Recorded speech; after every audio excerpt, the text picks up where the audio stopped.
Hey everyone, it's Bailey. Welcome back to the channel. Thanks so much for tuning in. Today's video is going to be a review of some new palettes that BECCA recently launched. They are called the BECCA palettes.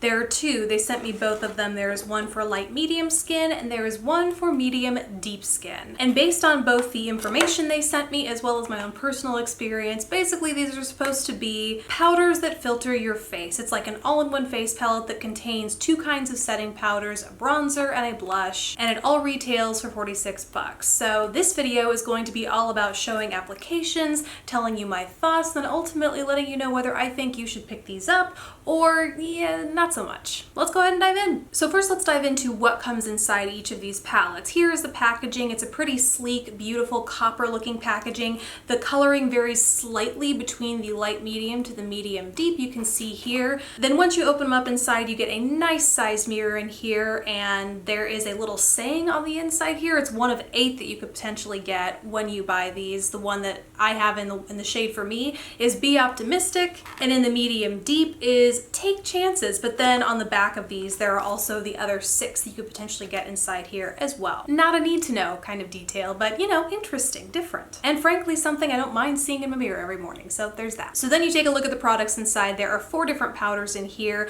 The one on my right, this largest, lightest powder, is a brightening powder. Over on my far left is a blurring powder, and then the 2 in the middle on the bottom is a bronzer, and then up top is a shimmery blush.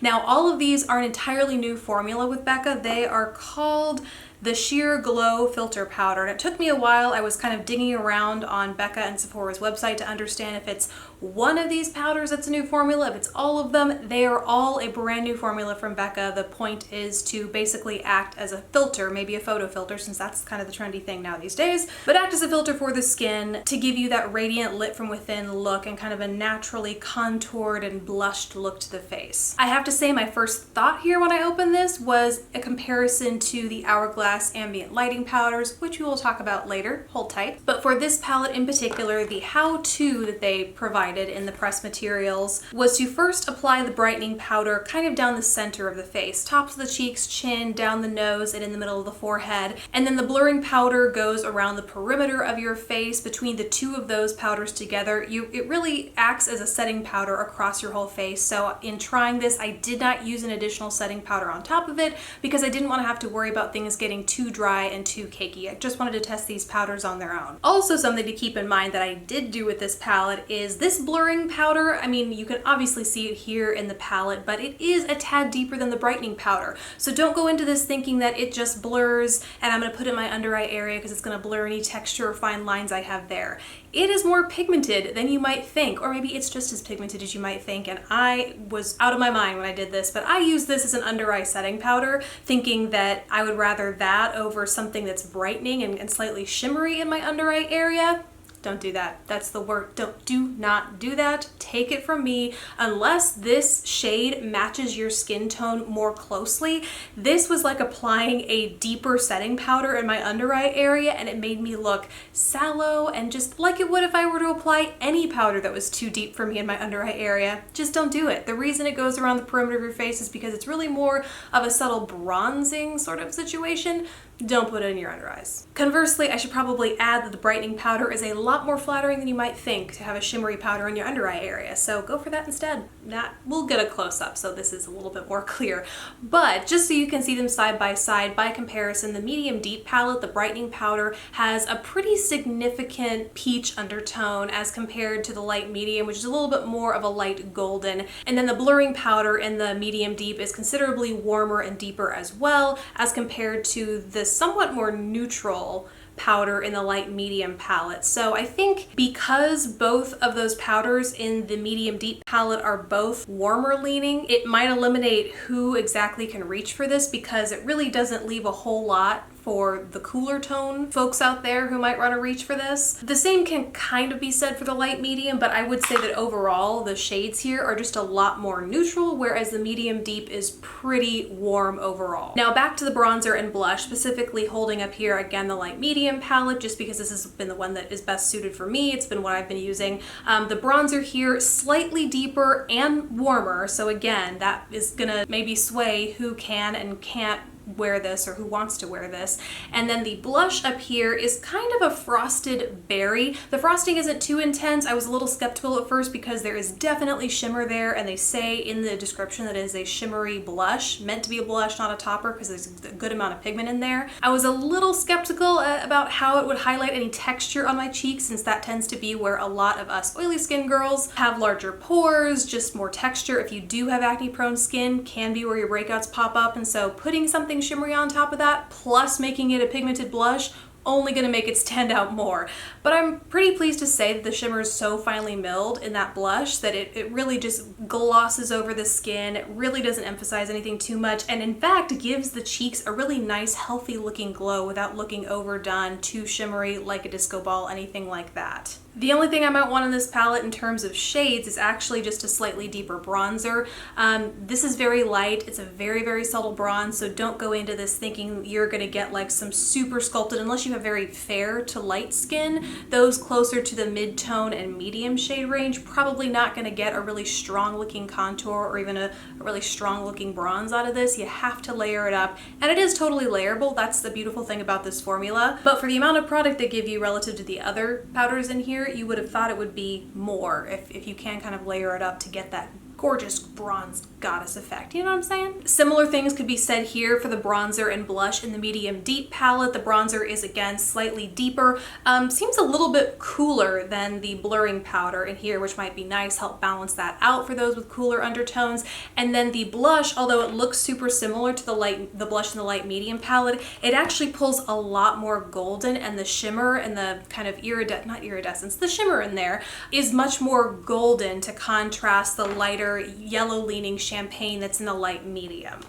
Again, I imagine the same shortcomings that I experienced with the light medium palette in terms of having a bronzer that's too light probably stays the same for this palette, and pretty much any palette that has kind of a one-size-fits-all bronzer, it's not going to be a bronzer for all skin tones, even if it is made for those with medium to deep. There are just so many shades within there. I find it hard to believe that, you know, everyone's going to find one of the two that's going to match theirs perfectly. Alrighty, so that is what comes in the palettes and the shades you can expect to find in there. Let's talk about how you apply it now. So again, in the instructions, it said you can apply it one of a few ways. The first of which is alone over a primer, like you're not wearing foundation or anything. The second of which is over a foundation. Like I said, you can kind of use it as a quadrant of setting powders, I suppose.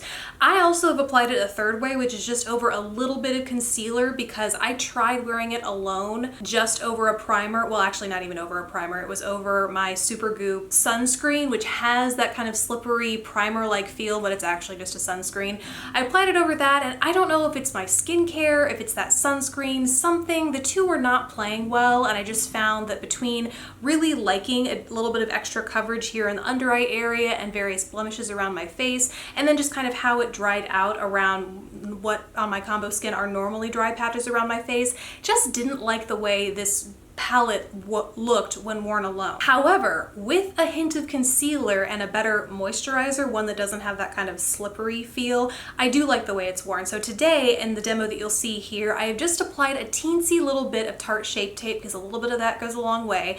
I applied in my inner corners, down the center of my face, like my chin, bridge of my nose, and forehead, just to get the coverage and the brightening effect where I really want it and need it the most. And then I will go in with this palette doing exactly what they say to do in the order they say to do it to get the face you see today. And this is really something I've been going to a lot lately, as like a very light coverage but still full on glowy bronze look for my skin. Then of course there is that option to wear it over your foundation, and I really like that. Have to be a little bit careful with how I apply it. If it's like a heavy foundation, I find it can look a little cakey. If I really layer these up, I find it can look a little bit cakey. I think these work best when it's just like a really beautiful light dusting all across the skin.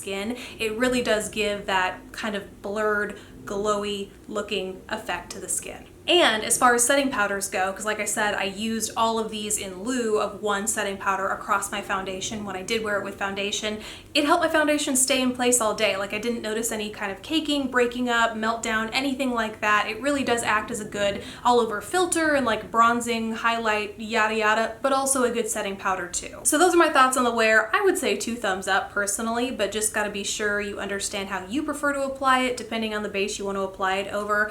Last thing I want to talk about about is how they stack up against the Hourglass Ambient, what are these called? Ambient lighting? These to me are like the original faux filter powders. The premise behind them was that depending on which powder you bought, or each powder represented a lighting filter to make your skin and complexion look as if it was under a certain type of lighting. So brilliant at the time it came out, and they really were beautiful powders, like some of the softest, most finely milled powders I'd ever tried, beautiful at setting the face. And then when eventually more shades came out and they launched something like this, you had the option to do something a little bit more warmer and bronzy around the perimeter of your face, and then glowy versus a soft kind of blurring setting powder too. This was my go-to setting trio for the longest time. I mean, you can see the bronzing, what is this called? This is the radiant or dim? I think it's the dim light over here. It's gone. It's pretty much just pan over here on this side. Really loved these. But after using the BECCA palette, I'm kind of thinking this is more of the same, but a better deal because of the amount of product you get, specifically in this palette. Who knows if they will break these apart into individual powders. For now, this guy's limited edition, but I can only imagine if this is a brand new formula for them, they're only going to build it out into more like individual types of powders. I hope, because I like the formula. But by comparison, these BECCA powders look and perform very, very similar to the Hourglass Ambient Lighting Powders, both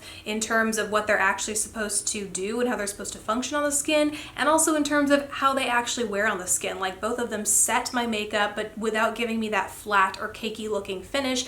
Plus, in here you actually do get that, it's kind of like Hourglass does have a line of blushes with a similar premise, but you get all of these here in one. But in this BECCA palette, you get 15 grams of product, whereas in this BECCA you get 3 times, basically 10 grams in here. So slightly more product in here. And the BECCA is 46. I'll have to throw up on the screen how much the Hourglass is, because I want to say when I bought it a couple years back, it was 50 or 52. I can only imagine it's gone up since then. What? So if you're looking for a slightly more affordable alternative to the Hourglass powders, or you're just looking to try something new, I would give this BECCA palette a try. So those are my thoughts on these palettes. Overall, pretty good review from me. I think the main shortcomings here are just going to be for the range of skin tones these can actually cater to. Again, just because you have these sort of universal feeling shades, that automatically means that like a lot of people will not. It just won't work for a lot of different skin tones, at least in the way that they're supposed to, like as they're supposed to be used in terms of brightening and blurring, yada yada. So I do recommend,